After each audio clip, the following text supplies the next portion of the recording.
Telangana సర్కారుపై Rajya Sabha MP Vijayasai Reddy భారీ కుట్ర పన్నారా?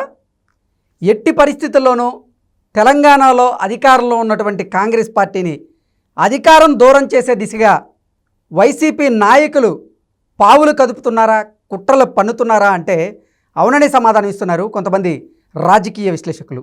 ఇక ఇదే అంశానికి సంబంధించి మనతో మాట్లాడేందుకు ప్రముఖ రాజకీయ విశ్లేషకులు అంకమరావు గారు మనతో ఉన్నారు. ఆయనతో మాట్లాడదాం. సార్ నమస్తే. సార్ నమస్తే కృష్ణ గారు. సార్ ఈరోజు రాజ్యసభ ఎంపీగా ఉన్నటువంటి విజయసాయిరెడ్డి గారు కొన్ని వ్యాఖ్యలు అయితే చేశారు. తెలంగాణలో కాంగ్రెస్ పార్టీ అధికారంలో ఎన్నో రోజులు కొనసాగదు, అధికారంలో నుంచి దిగిపోయే రోజులు దగ్గర పడుతున్నాయి అంటూ కూడా ఆయన కొన్ని వివాదాస్పదమైనటువంటి వ్యాఖ్యలు చేశారు. ఏంటి సార్, అంటే కాంగ్రెస్ పార్టీని దించేయాలనే కుట్ర వైసీపీ నేతలు చేస్తున్నారా? అందులో భాగంగానే ఈరోజు విజయసాయిరెడ్డి గారు అటువంటి వ్యాఖ్యలు చేశారా అంటే ఏం చెప్తారు సార్? కృష్ణ గారు, మీరు గత చరిత్ర కూడా చూసుకుంటూ ఉంటే తెలుగుదేశం పార్టీ, భారతీయ జనతా పార్టీ మైత్రి బంధాన్ని విడగొట్టడానికి ఆయన ప్రయత్నం చేశాడు, విజయవంతం కూడా అయ్యాడు.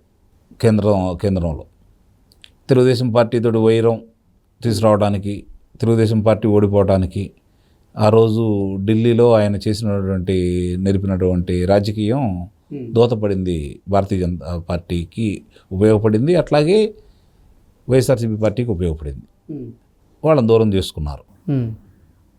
అదే తిరిగి ఇప్పుడు అంటే వాళ్ళు మైత్రి బంధం నుంచి విడిపోయారు కాబట్టి, మాకు అనుకూలంగా ఉన్నారు కాబట్టి ఆ రోజు మా గెలుపుకి వీళ్ళు కూడా సహాయపడ్డారనే కృతజ్ఞతాభావం ఆయనకు ఉంది. తిరిగి ఇప్పుడు మళ్ళీ తెలుగుదేశం పార్టీ వాళ్ళు కలుస్తున్నారేమో అనే ఒక భ్రమలో ఉన్నారు వాళ్ళు. అసలే ప్రజలు చేత్కరిస్తున్నారు, ప్రజలు మమ్మల్ని ఓడగొట్టడానికి సిద్ధంగా ఉన్నారు, రేపు పొద్దున వీళ్ళు ముగ్గురు కూడా కలిస్తే మా పరిస్థితి ఏంటి, అగమ్య గోచరంగా ఉంటుంది కదా, మా మీద ఉన్నటువంటి అభియోగాలను కాపాడేది ఎవరు, అందుట్లో ఈయన కూడా రెండో ముద్దాయిగా ఉన్నాడు కదా. కాబట్టి ఇవన్నీ దృష్టిలో పెట్టుకొని ఎక్కడ వీళ్ళు మైత్రి బంధం వస్తుందో అని చెప్పని భారతీయ జనతా పార్టీని ప్రసన్నం చేసుకోవడం కోసం భారతీయ జనతా పార్టీకి వ్యతిరేకమైనటువంటి కాంగ్రెస్ పార్టీ మీద ఈరోజు ఆయన అలా మాట్లాడుతున్నాడు. ఓకే, అంటే అసలు తెలంగాణలో రేవంత్ రెడ్డి సర్కార్ని కూల్చేసేందుకు వైసీపీ నాయకులు ప్రయత్నం చేస్తున్నారా? అందులో భాగంగానే రాజ్యసభ ఎంపీగా ఉన్నటువంటి విజయసాయిరెడ్డి అటువంటి వ్యాఖ్యలు చేశారనుకోవచ్చా మనం? ఇప్పుడు అంత అవకాశం ఆయనకి లేదు, వాళ్ళ పార్టీ వాళ్ళకి లేదు.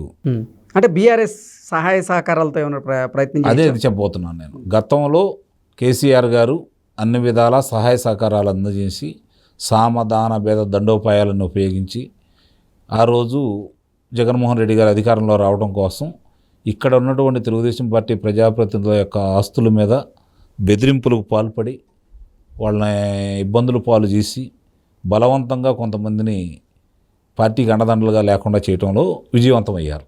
అలాగే వాళ్ళ మంత్రులను కూడా పంపించేసి కుల విద్వేషాలు రెచ్చగొట్టేసి కుల సంఘ నాయకులతోటి వాళ్ళు సమావేశాలు ఏర్పాటు చేయించేసి విజయవంతంగా వైఎస్ఆర్సీపీ గెలవడానికి తన వంతు సహాయం ఆ రోజు కేసీఆర్ గారు కూడా చేశారు. ఇది వాస్తవం. ఆయన కూడా ఏం దాచుకోలేదు కదా. అటు పెట్టిన కట్టున్నారు పెట్టమన్నట్టు మా మీద మీరు ఏం చేశారో మీకు దాన్ని తిరిగి చెల్లిస్తామని చెప్పారు కదా. కాబట్టి ఆయన ఆ రోజు సహాయ సహకారాలు చేశారు. ఈరోజు ఆయన ఆ చేసే పరిస్థితుల్లో ఆయనే లేడు. ఆయన పార్టీని, ఆయన మనుగడని తిరిగి నిలబెట్టుకునే కార్యక్రమంలో ఉన్నాడే తప్ప ఈయన సహాయం చేసే అంత పరిస్థితుల్లో ఇప్పుడు ఆయన లేడు. మరి అన్నప్పుడు ఇక్కడ అవకాశం ఎటు లేదు కాబట్టి ఇట్లా రేవంత్ రెడ్డి గారు కాంగ్రెస్ పార్టీ ఇక్కడ అధికారంలో ఉంది కాబట్టి కనీసం కేంద్రం అయినా సరే మమ్మల్ని శీతకండేస్తుందేమో, తెలుగుదేశం పార్టీ పంచన చేరిద్దేమో, ఓకే, కాబట్టి లేకుండా చేయటం కోసం ఏమేం చేయాలనే దాని మీద అతను అలా మాట్లాడటం కూడా జరిగింది. ఇప్పుడు మీరు మొట్టమొదటి కూడా గమనించండి కృష్ణ గారు, వాళ్ళ పార్టీ నాయకులు ఎక్కడ మాట్లాడినా ఏదో విధంగా వాళ్ళ పార్టీకి లాభపడే తప్ప ప్రజల కోసం ఎప్పుడు మాట్లాడాల. ఏ సందర్భంలో కూడా చూసుకోండి, ప్రజా సమస్యల గురించి ప్రస్తావించరు, రాష్ట్రానికి ఏం కావాలో అడగరు, రావటం కోసం వాళ్ళు పట్టుబట్టరు. నిజంగా ఇదే విజయసాయిరెడ్డి గారు ఆంధ్ర రాష్ట్రాన్ని మేలు కోసం జగన్మోహన్ రెడ్డి గారి ఆదేశాల ప్రకారం కనుక అయినట్టయితే రాజ్యసభలో వీళ్ళ అవసరం చాలాసార్లు వచ్చింది.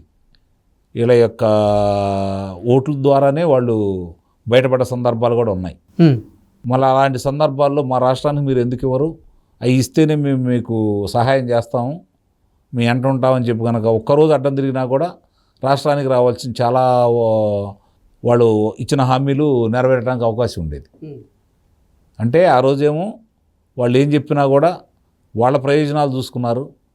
వాళ్ళని ఎట్లా బయటపడదామో వాళ్ళ నేరానికి సంబంధించిన అభియోగాల్ని ముందుకు నడవకుండా చేయటంలో కేంద్రం ఏది చెప్తే చేయటానికి వాళ్ళ తలకాయ ఊపారు. కాబట్టి ఇప్పుడు వరకు వాళ్ళ మనుగడ సాగిస్తూ ఉన్నారు.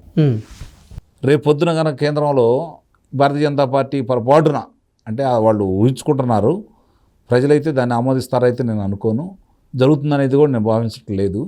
భారతీయ జనతా పార్టీ, తెలుగుదేశం పార్టీ, జనసేన కనుక ముగ్గురు కలిసి ప్రయాణం చేస్తే ఎన్నికల్లో చాలా ఇబ్బందులు ఎదుర్కోవాల్సి వస్తుంది. మాకు ఎట్లాంటి అవకాశం ఇప్పటికే లేదు. వాళ్ళిద్దరు కలిస్తే ఇక నామరూపాలు లేకుండా పోతామో అనే ఉద్దేశంతో కలగకుండా చేయటం కోసం వాళ్ళు చేస్తున్నటువంటి ప్రయత్నాలు కానీ మనం భావించాలి ఇక్కడ. ఓకే. అంతేగాని రాజశేఖర రెడ్డి గారి లాగా లేకపోతే ఇంకోళ్ళలాగానో ఆలోచించేసి ముందుకెళ్తారని అయితే నేను భావించట్లేదు. ఈరోజు కాంగ్రెస్ పార్టీని ఇక్కడ రేవంత్ రెడ్డి గారిని ఈయన వచ్చేసి ఏదో చేస్తాడని మాత్రం మనం భావించాల్సిన పని లేదు. ఓకే. విజయసాయి రెడ్డి గారి వ్యాఖ్యల్ని అంత సీరియస్గా తీసుకోవాల్సిన అవసరం లేదంటారు అయితే? నిస్సందేహంగా. ఓకే. నిస్సందేహంగా. ఇప్పుడు ఆయన మనుగడ కోసం రేపు పొద్దున ఆయన కారాగారంలో వెళ్లకుండా ఆయన అధినాయకుడు వాళ్ళందరూ ఎలా ఉండాలని చెప్పి ఆలోచించుకుంటున్నారే తప్ప వాళ్ళ ఓటమిని వాళ్ళు అంగీకరించారు. వాళ్ళ అధినాయకుడే అంగీకరించాడు. వీళ్ళేదో మేకపోతు గాంభీర్యాన్ని ప్రదర్శించడమే తప్ప జరిగే పరిణామాలు వాళ్ళకు ముందుగానే తెలిసిపోయినాయి. వ్యవస్థలు అడ్డం పెట్టుకుని ఏదో చేయాలని ప్రయత్నం చేస్తున్నారు. ఒకవేళ విజయవంతం అయితే అది ఒకటే విజయవంతం కావాలా, కేంద్ర అండదండలతోటి. అంత తప్ప వీళ్ళు ప్రజాక్షేత్రంలో మాత్రం వీళ్ళకి కనీసం పరువుగా వచ్చే స్థానాలు కూడా వస్తాయని అయితే నేను భావించట్లేదు. ఓకే. విజయసాయి రెడ్డి గారి వ్యాఖ్యల మీద ఇప్పటివరకు అయితే రేవంత్ రెడ్డి గారు ఎటువంటి స్పందన లేదు. స్పందించే అవకాశం ఉంటుందంటారా? అసలు ఉండదు. పట్టించుకోరాళ్ళు. పట్టించుకుంటారని అయితే నేను భావించరు. ఓకే. ఎక్కడ ఎలా చేయాలో రేవంత్ రెడ్డి గారికి బాగా తెలుసు. ఆయన మాటలకి పట్టించుకుంటారని అయితే నేను భావించను. నిన్న ఆయన మాట్లాడాడు కదా రేవంత్ రెడ్డి గారు, చాలా స్పష్టంగా వివరంగా చెప్పారు. ఇప్పుడు ఆయన ఆట మొదలుపెట్టాడు. రేపు పొద్దున కనుక కేంద్రంలో భారతీయ జనతా పార్టీ పొరపాటున అంటే వాళ్ళు ఊహించుకుంటున్నారు, ప్రజలైతే దాన్ని ఆమోదిస్తారైతే నేను అనుకోను, జరుగుతుందనేది కూడా నేను భావించట్లేదు. భారతీయ జనతా పార్టీ, తెలుగుదేశం పార్టీ, జనసేన కనుక ముగ్గురు కలిసి ప్రయాణం చేస్తే ఎన్నికల్లో చాలా ఇబ్బందులు ఎదుర్కోవాల్సి వస్తుంది. మాకు ఎట్లాంటి అవకాశం ఇప్పటికే లేదు. వాళ్ళిద్దరు కలిస్తే ఇక నామరూపాలు లేకుండా పోతామో అనే ఉద్దేశంతో కలగకుండా చేయటం కోసం వాళ్ళు చేస్తున్నటువంటి ప్రయత్నాలు కానీ మనం భావించాలి ఇక్కడ. ఆటలో, రాజకీయ క్రీడల్లో ఎదుటి వాళ్ళని బలహీనపరిచే ఆటల్లో కాంగ్రెస్ అందివేసిన చెయ్యి. దానికి తోడు దూకుడు మనస్తత్వం ఉన్న రేవంత్ రెడ్డి గారికి ఇక్కడ పగ్గాలు అప్పచెప్పారు. ఇక రేపు వాళ్ళు ఆడే ఆటలు చూడండి మీరు ఎలా ఉంటుందో.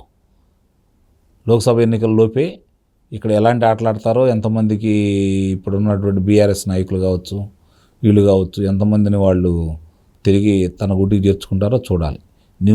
నీవు నేర్పిన విజయ నీరజాక్ష అని చెప్పిన వరకైతే అనలేదు కదా. గతంలో కేసీఆర్ గారు ఏం చెప్పారో దానికి రెండింతలుగా రేవంత్ రెడ్డి గారు చేసి చూపిస్తారని ప్రజలు భావిస్తున్నారు. నేను కూడా అలానే భావిస్తాను. అందులో సందేహం ఏం లేదు. Okay. Okay sir, thank you so much.